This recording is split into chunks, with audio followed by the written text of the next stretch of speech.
อันลมหายใจเข้านั่นก็ทำลมหายใจออกนั่นก็ทำงาแม่อยู่นี่ตั้งแต่เกิดจนป่านนี่บ้านได้เศร้าเมื่อยจะเขื่อนนี่เฉพาะหน้านี่หู้มันเขาจึงว่าเห็นธรรมที่เกิดขึ้นเฉพาะหน้าในที่นั้นๆอยู่นี้ก็หันใจอยู่นี้อยู่หันก็หันใจอยู่นั้น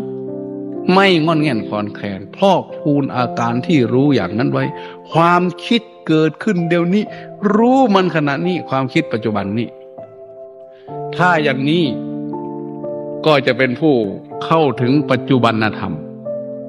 อดีตก็ไม่อยู่อนาคตก็ไม่อยู่ชีวิตจริงๆอยู่ในปัจจุบันนี้ไม่ได้อยู่ที่อดีตไม่ได้อยู่ที่อนาคต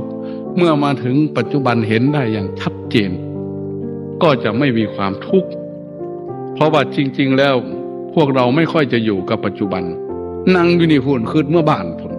คืดไปหาปีกายปีกรพุ่นคืดไปหื้อซากหนาพุ่นก็มีเดียวเนี่ย